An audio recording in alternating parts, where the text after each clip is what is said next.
नमो अरिहन्ताणं नमो सिद्धाणं नमो आयर्याणं नमो वज्रायाणं नमो लोये सर्वसा मोक्षमार्गस्य नेतारं वेत्तारं कर्मभूरताम् ज्ञातारं विश्वतत्त्वानां वन्दे तद्गुणलब्धये।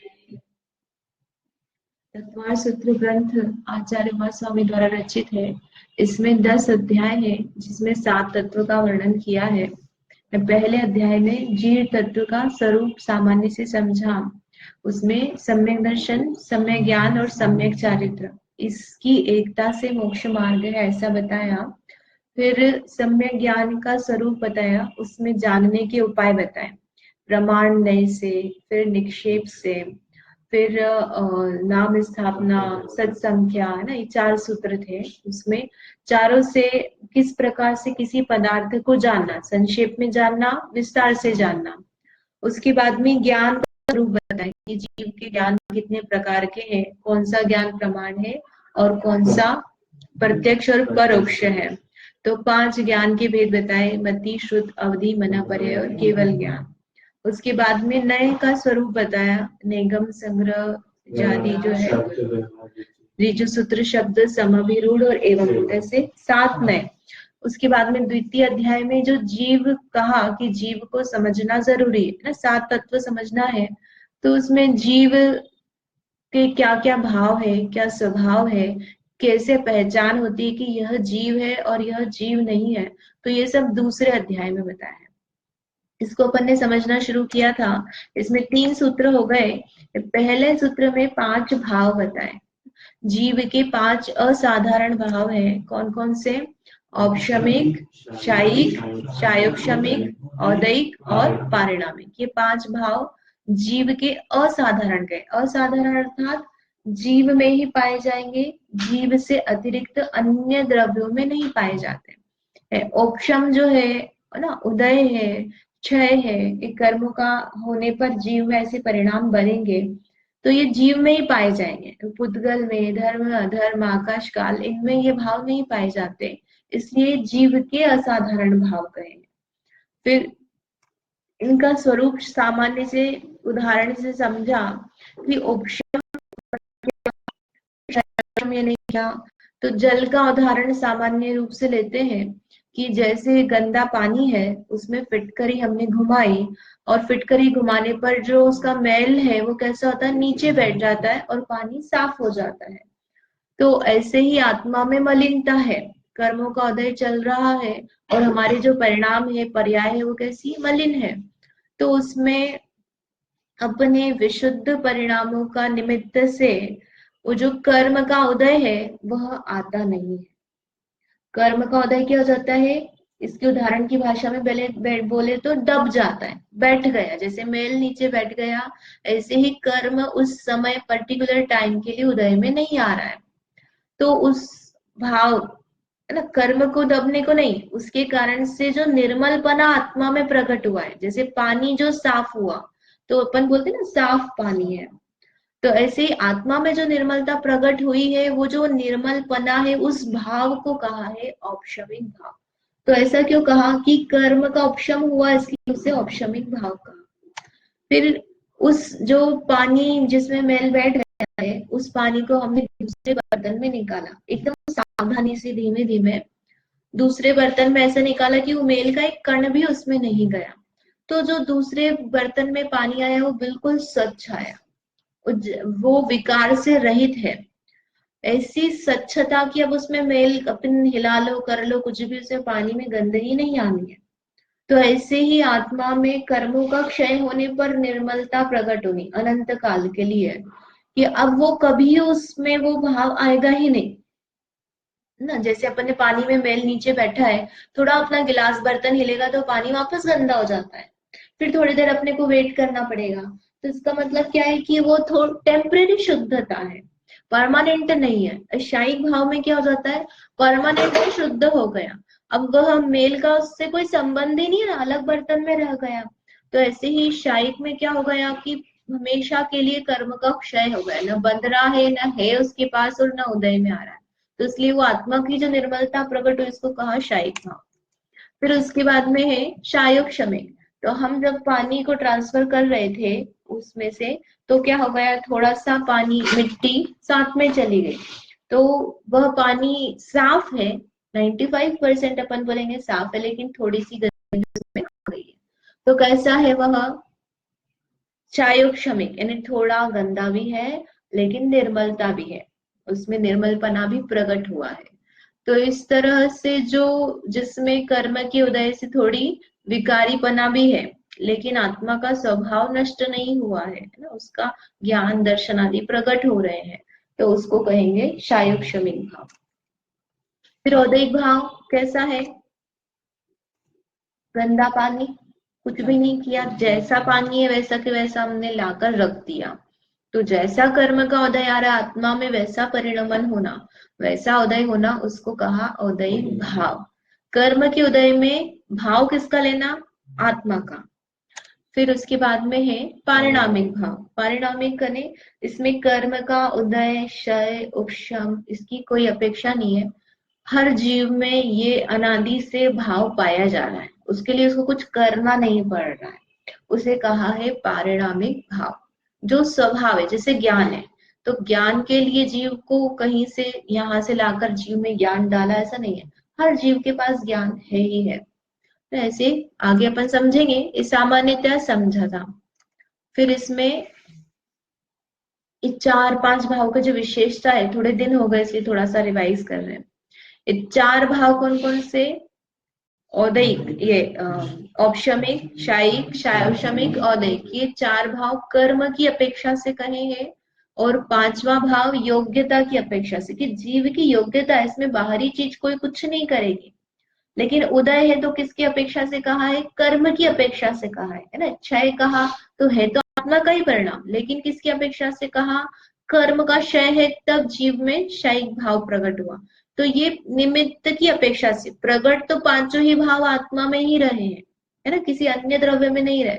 कर्म नहीं करा रहा, लेकिन कर्म उसमें निमित्त बन रहा है। तो कर्म की अपेक्षा से 4 भाव कहे हैं। और 5वां भाव योग्यता स्वभाव की अपेक्षा से कहा। जैसे तेल निकलेगा, तो तेल किस में से निकल सकता है, बालू रेती में से तेल निकाल सकते हैं क्या? तो जिसमें से तेल निकल सकता है उसमें योग्यता होनी चाहिए, जैसे तिल्ली है, मूंगफली, उसी में से तेल निकाला जा सकता है ना। तो उसका वैसा स्वभाव है, योग्यता है, उपादान है। तो ऐसे ही पुद्गल है ना, पुद्गल में अपन कर्म का उपशम क्षय आदि नहीं लगा सकते, तो ये जीव में लगेगा। तो जीव में कर्म आदि की अपेक्षा से ये 4 भाव, और 5वां भाव स्वभाव की अपेक्षा से जीव में ही पाया जाता है। अन्य में ज्ञान, जैसे अपन ने चेतनत्व कहा, तो अन्य में पाया जाएगा क्या, नहीं पाया जाएगा। किसी की भी निमित्त करा दो, लेकिन वह उसका स्वभावगत परिणाम है। अन्य में किसी भी पुद्गल में आप ये करा दो, नॉलेज ट्रांसफर करा, कोशिश कर रहा हूँ, तो वो कैसा रहेगा, अचेतन नॉलेज है, इसे हम देख रहे हैं ये ज्ञान है, लेकिन ये कैसा है, अचेतन ना, ये पुद्गल रूप है। ऐसी चिन्वाणी में भी ज्ञान है, लेकिन कैसा है, अचेतन है। वो जो परिणमन की जो अपन बात कर रहे हैं, स्वयं सचेतनता होना, वह तो स्वभावगत है, ये इसमें अपन पाया नहीं जाएगा। अपन निमित्त करा दो तब भी इसमें नहीं पाया जा सकता, क्योंकि इसमें योग्यता नहीं है ना पुद्गल में, इसलिए। तो ये परिणामिक भाव, हाँ, मतलब जीव का ज्ञान दर्शन परिणामिक भाव। और जीव, तो जीव का तो मतलब जैसे जीव तो बाकी 5 द्रव्यों से बिल्कुल अलग है, तो जीव में जो कुछ भी होगा वो सब पारिणामिक होगा। सब में अपना अपना पारिणामिक भाव पाया जाएगा, लेकिन यहाँ पर जो जीवत्व है, जैसे जीवत्व है ना, जीव जीव ही बना रहता है, उसमें जीवन पना पाया जा रहा है, वो पारिणामिक पना है। तो जीव, जीव है, अस्तित्व तो सभी द्रव्य में पाया जा रहा है। ये सामान्य गुण बोलते ना, है तो मतलब स्वभावगत है, असाधारण नहीं है, इसलिए नहीं लिया अपन, पारिणामिक ले सकते हैं उसमें, क्योंकि वो अस्तित्व गुण तो पुद्गल में भी है। हाँ, जीव में तो असाधारण नहीं हुआ। जीव का असाधारण भाव मतलब पारिणामिक, तो पारिणामिक क्या हो गया कि इसमें योग्यता पाया जा रहा है, किसी अपेक्षा नहीं। तो गुण में भी किसी अन्य द्रव्य की, किसी निमित्त की अपेक्षा नहीं, और उसमें जीव में पाया जा रहा है। लेकिन जीव का साधारण है क्या, कि वो अन्य में भी पाया जा रहा है। तो यहाँ पर जो बात कर रहे हैं वो जीव के असाधारण, की जीव में ही पाया जाएगा।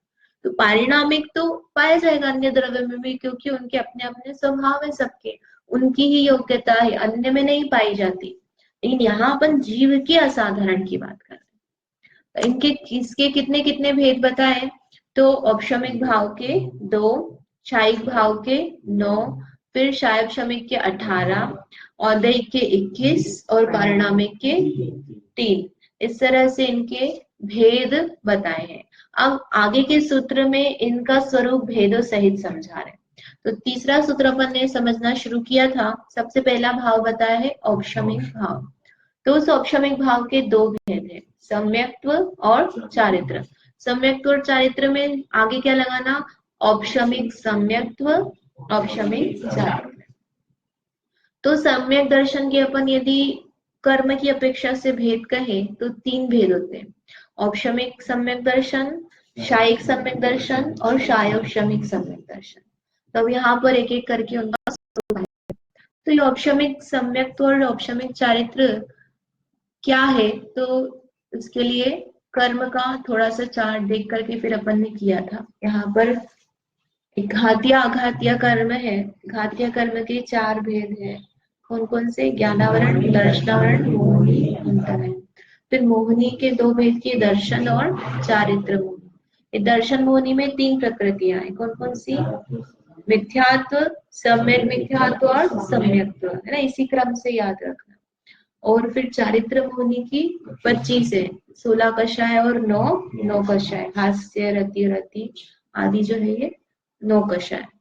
तो इसमें से जो औपशमिक भाव कहेंगे अपन, वो औपशमिक भाव कैसे बनेगा, ये 3 प्रकृतियों का उपशम करें, और चारित्र मोहिनी की जो कषाय है उसमें से 16 है ना, ये कौन कौन सी, अनंतानुबंधी, क्रोध, मान, माया, लोभ, ना, अप्रत्यज्ञान, प्रत्यज्ञान। तो उसमें से अनंतानुबंधी, क्रोध, मान, माया, लोभ, ये 4, यानी 4 ये और 3 ये, इनका उपशम करेगा तो जीव को कहेंगे औपशमिक सम्यक दर्शन। क्या कहेंगे उसको, औपशमिक सम्यक। किस किस का करेगा, ये 3, दर्शन मोहिनी, सम्यक दर्शन करना है ना, श्रद्धान सम्यक करना है। तो दर्शन मोहिनी क्या करता है, श्रद्धा को विपरीत करने का काम करता है। तो उसमें ये 3 प्रकृति और साथ में दर्शन मतलब मिथ्यात्व का अनुसरण करने वाली अनंतानुबंधी है, अनंत संसार को बंधाने वाली। तो इसलिए उसके साथ में अनंतानुबंधी संबंधी, क्रोध, मान, माया, लोभ, ये 4, इन चारों का उपशम होगा तो औपशमिक भाव बनेगा। कौन सा वाला, श्रद्धान वाला, ठीक है। और बची हुई क्या बची, इसकी 16 थी ना, 16 में से कितनी गई, 12, 4 गई तो 12 ये और 9 ये, कितनी हो गई, 21। तो बची हुई 21 प्रकृतियों का जब उपशम करेगा तो क्या बनेगा, औपशमिक चारित्र, है ना। 2 भेद बताए ना, दर्शन, सम्यक्त्व और चारित्र। तो इसी बस इन 2 प्रकृतियों में ही औपशमिक भाव लगेगा। यानी ज्ञानावरण का अपन उपशम कर दो तो क्या होगा, बीच में यानी ज्ञानावरण का कर्म का उदय ही नहीं रहा तो केवल ज्ञान हो जाएगा, ऐसा संभव नहीं है ना। ऐसे ही दर्शन, अंतराय, यानी किसी भी कर्म का यदि हम उपशम करेंगे तो वो उसका पूर्ण रूप से निर्मलता हो जाती है ना, वहां पर जो प्रगटपना हो रहा है उस समय उस कर्म का उदय नहीं है, ज्ञानावरण का उदय नहीं है, तो क्या होगा, जीव केवल ज्ञानी हो गया। तो वो संभव नहीं है, वो होता नहीं है। तो इसलिए ये जो औपशमिक भाव है इन 2 प्रकृतियों में ही घटेगा, औपशमिक सम्यक्त्व और औपशमिक चारित्र। तो औपशमिक सम्यक्त्व में अपन ने बस एक्स्ट्रा क्या किया कि दर्शन मोहिनी की 3 के साथ कषाय की 4 को लिया, और चारित्र में जो बची हुई है 21 उनका अपन ने उपशम कर दिया। तो अनंतानुबंधी वगैरह कहाँ गई, कि जिसको चारित्र का उपशम कर रहा है उसको ऑलरेडी अनंतानुबंधी का उपशम है, उपशम क्षय कुछ भी उसको मतलब वो उदय में नहीं है, तभी वो आगे प्रोसेस कर पाएगा। पहले सम्यक्त्व होगा, है ना, अब वो कोई सा भी हो, तो उपशमिक सम्यक्त्व हो या शायिक हो, वो ही आगे की ये 21 प्रकृतियों का उपशम करेगा, तब उसको औपशमिक चारित्र बनेगा, ठीक है। अब अपन इसको समझते हैं। उपशम यानी दबाना। अब क्या है ये अपन ने पहले समझा था, लेकिन इसको वापस से करते हैं। क्या बताया? औपशमिक भाव कारण के मिलने पर प्रतिपक्षी कर्म की शक्ति के दब जाने से आत्मा में निर्मलता का होना। कारण का मिलना यानी जैसे हमने पानी गंदा था उसको साफ कैसे किया? फिटकरी घुमाई तो ऐसा कारण मिला। तो ऐसे ही आत्मा में कर्म कब दबेंगे? अपने आप से नहीं दबेंगे। जो सम्यक दर्शन होगा, सम्यक चारित्र होगा, तो जीव अपने परिणाम से पुरुषार्थ करेगा ना। वो परिणाम उसके लिए क्या हो गए? कारण हो गए कर्म को आगे पीछे करने में। तो ऐसा कारण मिलकर प्रतिपक्षी कर्म की शक्ति, प्रतिपक्षी कर्म यानी जिस कर्म की हम बात कर रहे हैं, जैसे यहाँ पर अपन दर्शन मोहनी और चारित्र मोहनी की बात कर रहे हैं, तो वो जो कॉन्टेक्स्ट में जो कर्म है उसकी शक्ति का दब जाना। दब जाना यानी क्या होगा? उसका फल नहीं मिलना, उदय नहीं आना। एक क्रोध है अनंतानुबंधी का, तो अनंतानुबंधी क्रोध का उदय नहीं आए, यही उसका शक्ति का दब जाना अर्थ हुआ ना। तो उसकी शक्ति के दब जाने से आत्मा में निर्मलता का होना औपशमिक भाव है। समझ में आया? यानी मिथ्यात्व का उदय नहीं है तो जीव को कौन सा परिणाम हुआ? सम्यक्त परिणाम हुआ। जो पर पदार्थों में मोह, विपरीत मान्यता, उल्टी मान्यता चल रही थी, अब वो उसको उतने समय नहीं रहेगी। अपने को स्व का स्व अनुभवन होगा, शरीर रूप अनुभवन उसको नहीं होगा, उसकी स्वयं की प्रतीति बनेगी, वो निर्मलता उसको प्रकट हुई है, तो औपशमिक सम्यक्त्व है। और वेतरागता प्रकट हुई है, न राग है न द्वेष है, तो औपशमिक चारित्र। तो ये तो वापिस से आ भी सकता है, आ सकता है ना, इसलिए इस औपशमिक दबाया है ना। तो वो तो थोड़े टेम्परेरी है ये, मतलब जैसे अपन ने पानी में फिटकरी डाली तो नीचे बैठ गया, तो कभी भी थोड़ा हुआ तो वो हिलेगा ही से, हिलेगा और हिल करके क्या होगा? गंदा होएगा वापस। ठीक है। तो अब इसमें औपशमिक भाव में ये दो भाव का चार्ट है, सम्यक्त्व और चारित्र। सम्यक्त्व के दो भेद किए हैं, और प्रथमोपशम और द्वितीयोपशम। अब ये प्रथमोपशम और द्वितीयोपशम जो है सामान्य से बताते, विशेष नहीं देखते। इस प्रथमोपशम का मतलब पहली बार सम्यक तो प्राप्त कर रहा, ऐसा नहीं है। प्रथमोपशम से ऐसा समझ में आता है कि फर्स्ट टाइम यदि आप सम्यक तो प्राप्त कर रहे हो तो आपको प्रथमोपशम, सेकंड टाइम प्राप्त करोगे तो द्वितीयोपशम, ऐसा बिल्कुल भी नहीं है। ठीक है। आप चौथे गुणा स्थान में हो, पांचवें में हो, छठे में हो, सातवें में हो, प्रथमोपशम सम्यक होगा। ये पर्टिकुलर इस अपेक्षाकृत कहा है। जैसे जब कोई जीव 21 प्रकृतियों का उपशम करने जा रहा है तो उसको या तो क्षयिक सम्यक्त्व हो या औपशमिक सम्यक्त्व हो। तो उस समय वह जब सम्यक्त्व प्राप्त करता है, क्षयोपशम से उपशम में कन्वर्ट होता है, तो उसका जो सम्यक्त्व उसको नाम दिया द्वितीयोपशम। और नॉर्मली जो भी सम्यक्त्व है उपशम वाला उसको प्रथमोपशम कहा ना। सरल शब्दों में ये बताएंगे, श्रेणी चढ़ते ना, श्रेणी चढ़ करके क्या होता है? या तो मोक्ष मतलब केवल ज्ञान होगा, है ना, शपक श्रेणी चढ़ेंगे, कर्मों का क्षय करते जाएंगे 21 प्रकृतियों का, या फिर इनको दबाते हुए जाएंगे, उपशम करेंगे। तो वो उपशम करने के पहले जो उसको सम्यक तो होगा उपशम वाला, उसका नाम दिया द्वितीय उपशम। और उसके अलावा नॉर्मली वो चौथे गुण स्थान में, पांचवें, छठे, सातवें में यदि उपशम सम्यक्त्व है तो उसका नाम है प्रथमोपशम। पहली बार प्राप्त करें, छूट गया, फिर वापस से प्राप्त करें, अगर चौथे में, तब भी उसका नाम प्रथमोपशम ही है। सेकेंड टाइम भी प्राप्त किया तब भी प्रथमोपशम, थर्ड टाइम प्राप्त किया तब भी प्रथमोपशम। कब बोलेंगे? जब श्रेणी चढ़ने वाला है तभी उसको द्वितीयोपशम नाम। श्रेणी चढ़ने के पहले तो कितना पहले? कितना पहले मतलब इसी के साथ चढ़ेंगे श्रेणी, मतलब ये होगा तो ये होगा, या फिर शायिक सम्यक होगा। और ये श्रेणी चढ़ना मतलब कौन सा? 8वां, 9वां, 10वां, 11वां, मतलब 7th को क्रॉस करना, तो वो श्रेणी चढ़ना। ठीक है, अपन समझेंगे। इतना सामान्य से इसमें नहीं भी आया तो कोई बात नहीं, ये शब्द एक बार ध्यान में रहेंगे तो अच्छा रहेगा। अब सम्यक्त्व की प्रोसेस क्या है, ये भी अपन ने देखी थी कि 5 लब्धि प्राप्त करना होता है। हम कई बार सुनते हैं, मतलब अपन स्वाध्याय करी इस उद्देश्य से रहे कि हमको सम्यक्त्व प्राप्त करना है, सम्यक दर्शन करना है, सच्चा श्रद्धान करना है। तो होता कैसे है? सम्यक्त्व भी होगा तो कैसे होगा कि जीव 5 लब्धि प्राप्त करेगा तो उपशम सम्यक्त्व होगा। तब 5 लब्धि में 4 लब्धि प्राप्त कर 5वीं करण लब्धि करके उपशम सम्यक्त्व प्राप्त करें, यानी 2 ही स्टेप कर लो, 5 लब्धि करे और फिर उपशम सम्यक्त्व करे। 5 लब्धि में करेगा क्या, इसको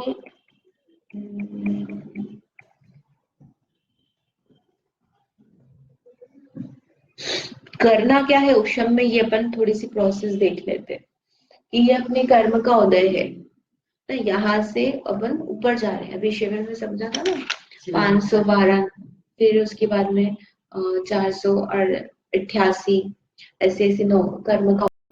तो कर्म के उदय में हम क्या करते हैं, गैपिंग करते हैं, थोड़े कर्म के निषेधों को पहले उदय में लाते हैं और थोड़े को बाद में करते हैं। तो यहाँ पर इतने समय के लिए क्या हो गया, मिथ्यात्व का उदय नहीं है।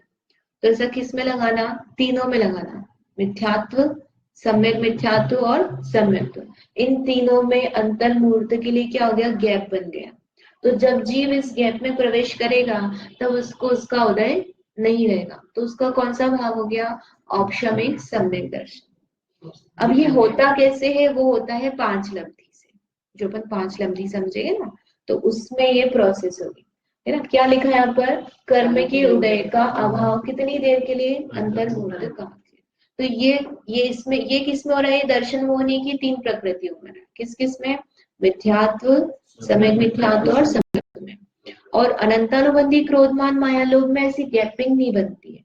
उसमें क्या होता है, उस अनंतानुबंधी क्रोध मान माया लोभ का कन्वर्जन होता है। किसमें कन्वर्जन होगा कि जो बाकी की 21 प्रकृतियां बची है, अप्रत्याख्यान, प्रत्याख्यान, संज्वलन आदि, उसमें वो द्रव्य कन्वर्ट होता रहता है। यानी जीव यहाँ है तो अगले समय का द्रव्य जो आएगा उदय में, कौन सा, अनंतानुबंधी का, वो उस समय पर, यानी ये वाले समय पर यहाँ का द्रव्य अप्रत्याख्यान आदि में बदलता है। तो अगले समय जब वो जाएगा तो उसको अनंतानुबंधी के क्रोधमान मायालोभ का उदय नहीं रहेगा। तो इसलिए क्या हो गया, 7 प्रकृतियों का उदय नहीं है। किस किस का, मिथ्यात्व, सम्यक मिथ्यात्व, सम्यक, अनंतानुबंधी क्रोध मान माया लोभ, इस तरह से 7 प्रकृतियों का उदय नहीं है अंतर मुहूर्त तक, तो उसको औपशमिक सम्यक्त्व कहा गया है। अब ये कैसे होता है, यहाँ पर ये अपन प्रोसेस देख रहे हैं। तो 5 लब्धि कौन कौन सी है, क्षयोक्षम, विशुद्धि, देशना, प्रायोगिकता और करण लब्धि। क्षयोक्षम मतलब क्या, किसको सम्यक दर्शन हो सकता है, चींटी को हो सकता है, क्यों नहीं हो सकता, और मन नहीं, वो तो हो गया ना असंगी है, लेकिन और क्या कारण है, कान पाए जाते हैं क्या चींटी में, चक्षु न पढ़ सकता है न सुन सकता है ना, जो आगम नहीं सुन सकता, उपदेश नहीं सुन सकता, फिर उसका निर्णय नहीं कर सकता, तो सम्यक तो कैसे प्राप्त करेगा। तो उसके लिए क्या जरूरी है, संगी पंचेंद्रिय यानी मन सहित होना, पर्याप्त होना, इतना उसको क्षयक्षम होना चाहिए, इंद्रियां होनी चाहिए, मन होना चाहिए, फिर इतना क्षयक्षम मिलेगा तब अपन आगे बात कर सकते हैं ना। तो अपन सबको क्षयक्षम लब्धि तो है, क्षयक्षम यानी जो उसको सम्यक तो होने के लिए इंद्रिय आदि चाहिए, वो प्राप्ति होना ना। यहाँ पर इसकी भाषा में ज्ञानावर्णादि का अनुभाग घटता उदय में आ रहा है। इसकी अपेक्षा आप सामान्य से ये समझो कि संगी पंचेंद्रिय पर्याप्त बना प्राप्त होना, जो हाँ, तो उनकी इंद्रिय तो है तो उनको द्रव्य उपकरण काम नहीं कर रहा है, तो वो रखते हैं, तो वो सुन भी नहीं सकते और देख भी नहीं सकते, लेकिन जाति स्मरण आदि कुछ कारण बन जाए तो वो उनसे सम्यक तो प्राप्त कर सकते हैं ना, संगी तो है, निर्णय सकते हैं वो। अब जैसे भी एजुकेशन हो करते हैं ना, तो जैसे बने वैसे एजुकेशन करके यदि बन जाए तो बन जाए उसका। फिर विशुद्धि लब्धि, विशुद्धि यानी कषायों की मंदता होना, क्षयोक्षम मिल गया, लेकिन मंदिर सभी लोग जा रहे हैं क्या, स्वाध्याय करने सभी लोग आ रहे हैं क्या, आत्मा की रुचि सभी को हो रही है क्या कि मैं समझू सुख क्या है, तो कषायों की मंदता होना और धर्म की रुचि होना, ये दोनों ही हुए। धर्म की रुचि भी मंद कषाय होने का परिणाम है, यानी मंदिर कब जा रहे हो, आपको इतनी मंदता हुई है, भोग छोड़ने का परिणाम हुआ, तब अपन मंदिर जा रहे हैं, स्वाध्याय सुनने कब जा रहे हैं। तो कषायों की मंदता और रुचि दोनों ही चीजें ना, बहुत सारे लोग हैं जिनकी मंदता है लेकिन रुचि नहीं है, तो रुचि नहीं है तो उसको सम्यक तो प्राप्त होगा क्या, नहीं होगा, है ना। तो सेकेंड स्टेप क्या है, विशुद्धि की प्राप्ति होना, मंदता सहित रुचि की प्राप्ति होना, तो ये भी अपने को है ना, यहाँ बैठे हुए दो, तो दो तो हो गई अपनी। तीसरी क्या है, देशना लब्धि। देशना यानी क्या होता है, देशना नाम रखते हैं ना बच्चों का, देशना, दिव्य देशना बोलते हैं कि नहीं, देशना मतलब क्या, वाणी, दिव्य ध्वनि, उपदेश। तो देशना की प्राप्ति होना यानी उपदेश की प्राप्ति होना। उपदेश में क्या बताते हैं, वस्तु स्वरूप, 6 द्रव्य है, 7 तत्व है, 9 पदार्थ है, पुण्य पाप है, ये सब कहाँ सुख है, इन सम्यक दर्शन ज्ञान चारित्र क्या है, ये बताते हैं उपदेश में। तो ऐसे सच्चे उपदेश देने वाले आचार्य का लाभ होना, यानी गुरु की प्राप्ति होना, जो उपदेश देने वाले। पहले बात तो क्या होना कि गुरु की प्राप्ति होना, गुरु है हमारे पास, मलारगंज में 5 टाइम क्लास चलती है, तो हम बहुत भाग्यशाली हैं। लेकिन लाभ मात्र नहीं होना, उपदेश सुनने भी जाना ना। चल रहा है मंदिर में प्रवचन, हाँ बढ़िया, अच्छा हमारे यहाँ चलता है स्वाध्याय, आप क्या कर रहे हो, हम तो घर में। तो उपदेश का लाभ लेना तो देशना लब्धि बनेगी। वहां चल रहा उपदेश तो देशना लब्धि नहीं है, हम उस उपदेश का लाभ लें। और उपदेश का लाभ कैसे लेना, उनके उपदेश की प्राप्ति, फिर उपदेशित पदार्थ को धारण करने की प्राप्ति।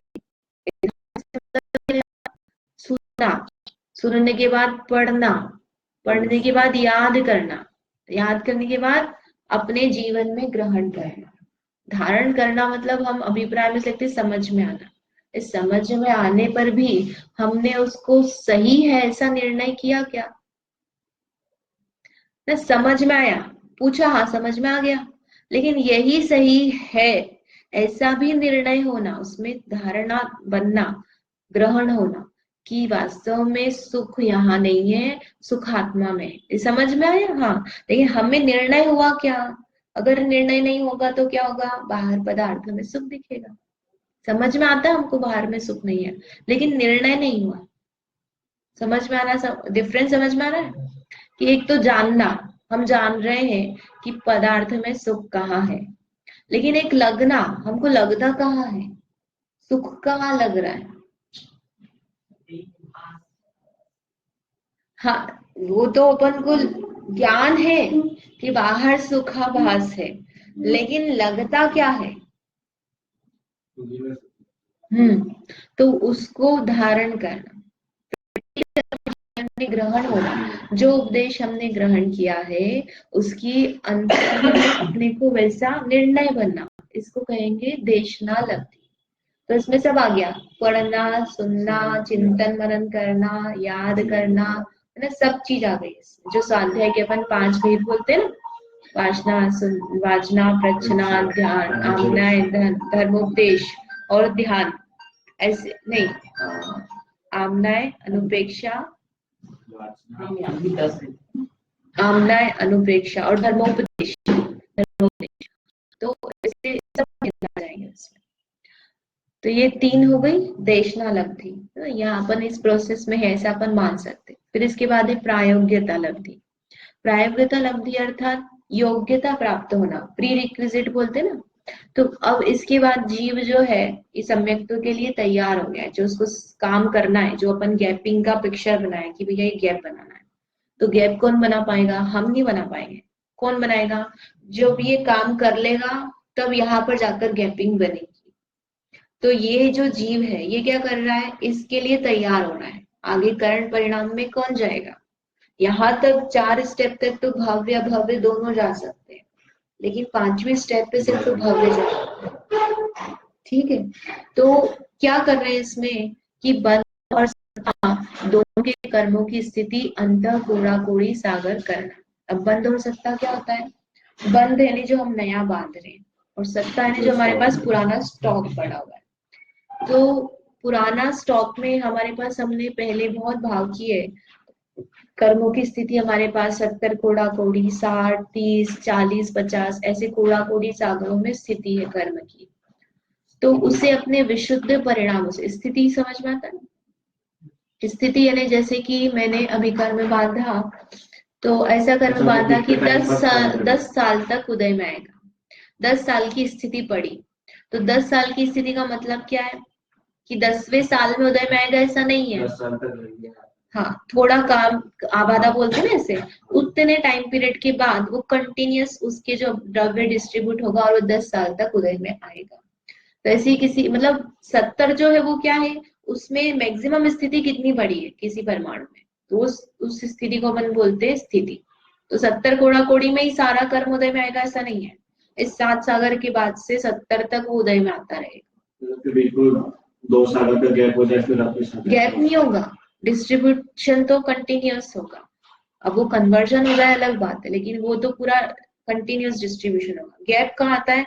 स्टार्टिंग जिस समय बांधा तब से लेकर एकदम से उदय में नहीं आना शुरू होते, कम से कम आवली या अंतर मुहूर्त का उसमें गैप पड़ता है, उसको बोलते हैं आबाद, यानी इतने समय तक ये कर्म उदय में नहीं आएगा।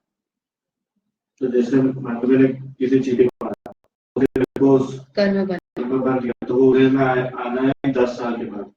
हाँ, 10 साल की आबादा हो गई आबादा हो गई। तो फिर उस स्थिति क्या बनेगी? तो स्थिति 10 साल नहीं है, हमने 100 साल बांधी स्थिति, तो 10 साल उसकी स्थिति आबादा पड़ी है, तो 10वें साल प्लस 1 समय से वो उदय में आएगा 100 ईयर्स तक कंटिन्यूअस। तो थोड़ा दुख होगा स्थिति के बाद। नहीं तो अपने को मिक्स रूप से आएगा ना, जैसे मैंने बस एक ही बार थोड़ी बांधा है, अभी बांधा अगले समय फिर बांधा अगले समय फिर बांधा, तो सबकी स्थिति अनुभाग आदि मिक्स होकर वहां तक, तो अब जिसमें ज्यादा इंटेंसिटी होगी उसका फल अनुभवन होगा, अपने कम होगा तो कम होगा। तो जो स्टॉक में पड़ा हुआ है इन सब की स्थिति कितनी करना, अंतः कोड़ा कोड़ी। अंतः कोड़ा कोड़ी मतलब जैसे कि लखपति और करोड़पति, अपन रेंज कैसे डिफाइन करते हैं लखपति करोड़पति की? लखपति 1 लाख से 99,09,999 है ना, एक में मिल गया तो करोड़ हो गया, और फिर करोड़पति से अपन ऊपर जो है वो सब करोड़पति में डाल दिया अपन ने उसको। तो जो लखपति की रेंज है वो 1 लाख से वहां तक है, उसको बोला लखपति। तो ऐसे ही अंतः कोड़ा कोड़ी, अंत यानी एक कोड़ा कोड़ी सागर के अंदर करना उसको। अभी 30 कोड़ा कोड़ी है तो 30 से कहाँ तक लाना, 1 पे लाना। 40 कोड़ा कोड़ी तो 40 से 1 पर लाना। स्थिति सबकी कम करना। 1 कोड़ा कोड़ी के अंदर अब वो कितनी भी हो सकती, कितनी भी कम करे, लेकिन 1 कोड़ा कोड़ी से ज्यादा उसके पास स्टॉक नहीं होना चाहिए, उसके बाद उदय का उसके पास द्रव्य नहीं होना चाहिए। ये करता है सत्ता में। और बंध में अभी हम जो नए बांध रहे हैं उनमें भी वो कैसा बनेगा, इतना ही बांधेगा, अंतः कोड़ा कोड़ी। इतनी विशुद्धता कर ली अपने परिणामों में, चिंतन मनन ध्यान आदि के द्वारा, कि उसको कर्म बंध नहीं रह जाता, मतलब स्थिति ज्यादा नहीं बन रही है। तो मतलब जब ये हुआ प्रायोगिक उपलब्धि जब हुई, मतलब उसके अंतः कोड़ा कोड़ी के अंदर, अंतः कोड़ा कोड़ी के बाद मोक्ष होना पक्का है? नहीं तो ये तो उपशम समय की नहीं, अंतः कोड़ा कोड़ी में कितने जीरो होते हैं? 17 नहीं, एक कोड़ा कोड़ी बोला ना अपन ने, कोड़ा कोड़ी, करोड़ इंटू करोड़, 1 करोड़ में 7 शून्य, तो 14 शून्य आ जाएंगे, है ना। 1 कोड़ा कोड़ी सागर, तो सागर में कितने वर्ष होते हैं? एक सागर में 10 कोड़ा कोड़ी पल्ले, और एक पल्ले में असंख्यात वर्ष, ठीक है। तो कोई बहुत कम है ऐसा नहीं है, मतलब आप उसमें 33 सागर की देव की भी आयु लगाओगे ना तो बहुत सारी हो जाएगी। देव की अगर आयु तो सिर्फ 33 सागर है। नहीं, तो बोल रहा हूँ कि उसका जो संसार बचा है वो सिर्फ इतना ही बचा है। इतना बचा ही अभी कर रहा है, अगर ये इसका मिथ्यात्व में आ गया वापस बढ़ना शुरू हो जाएगा। हाँ, उपशम समय तो अपन ने क्या बोला, टेम्परेरी भाव है, छूटेगा नहीं, करण लब्धि के बाद तो हो जाएगा। हाँ, प्रोसेस चल रही है ना इसकी, तो करेगा वो, लेकिन जैसे उपशम सम्यक तो छूट गया, उसका हो गया, वो अंतर्मुहूर्त की गैपिंग थी उसने, सम्यक तो उसका हो गया, अब वापस मिथ्यात्व में आए तो वापस बांधने लग जाएगा, तो वापस उसके बाद स्थिति ज्यादा हो जाएगी। समझ में आया? अभी लेकिन जितनी देर है उतनी देर तो उसको इतना ही बनेगा, इससे कम कम होता जाएगा। ठीक है, तो बंध और सत्ता दोनों की स्थिति कितनी कर रहा है? अंधा घोड़ा घोड़ी सागर। मतलब ये बताना चाह रहे हैं कि उसने बहुत विशुद्धता प्राप्त कर ली है। इतना होगा तब जाकर कि ये 3 करण परिणाम करेगा। 3 करण परिणामों को अपन डिटेल में नहीं पढ़ेंगे, बस ये नाम है विशेष प्रकार के परिणाम जिसमें बहुत विशुद्धि करता है और उसके निमित्त से वो गैपिंग बनती है, जो गैपिंग बनी है। तो ये 5 लब्धि करके फिर उपशम सम्यक, ऐसे ही फिर वो ये 3 करण करेगा, फिर औपशम चारित्र, यानी 3 करण उसको औपशमिक चारित्र, औपशमिक सम्यक्त्व करने के लिए नेसेसरी। ठीक है, अब इसमें कुछ प्रश्न है तो वो आप पूछ सकते हैं। ये इतना तो अपना हो गया प्रायोगिकता लब्धि तक, ये करण लब्धि। अपूर्व अधप्रवृत्तकरण, अपूर्वकरण, अनिवृत्तिकरण, ये तीनों ही परिणाम है जीव के प्रति समय विशुद्धि बढ़ती जा रही है। इसको अलग अलग तरह से कैटेगराइज किया है। विशुद्धि बढ़ती बढ़ रही, और फिर कर्म भी घट रहे, विशुद्धि बढ़ रही तो कर्म भी घटेंगे, सत्ता में भी और बंध में भी। औपशमिक के बाद शायिक आएगा ही, ऐसा जरूरी नहीं है। अपन कल समझेंगे क्या क्या होता है औपशमिक सम्यक्त्व होने के बाद, और यहाँ कर्म कैसे डाइवर्जन होता है उसका अलग अलग। ये प्रोसेस जब पूरी होगी 5 लब्धि तो क्या करेगा? वो गैपिंग, मतलब जस्ट उसके बाद गैपिंग मिलेगी ऐसा नहीं, थोड़े समय बाद, वो थोड़े समय बाद की गैपिंग बनाता है ना, तो ये ऑप्शनिक सम्यक्त्व तो कंप्लीट होगा, चारित्र तो बचेगा। तो उसमें भी प्रोसेस ये वाली जो है, उसमें प्रोसेस तो यही लगेगी जो 3 करण परिणाम, फिर से प्रोसेस अभी कि यही वाली फिर से जब ऑप्शनिक चारित्र मिलेगा उसको बोलते श्रेणी, जब वो करता है तब वो 3। सेकंड क्या? तीसरे नंबर का सूत्र है, दूसरे अध्याय का। इतना तो याद नहीं रहेगा, अगर घर में अपन बने तो मोबाइल में हो जाएगा। ठीक है, जावाणी के ज्ञान ते सूझे लो कालो, सोवाणी मस्तक सदा देत। अभी मैं इसके भी नोट्स चाहिए, मैं तो पढ़ूंगी, फिर आपको बता पाऊंगी। तो यहाँ पर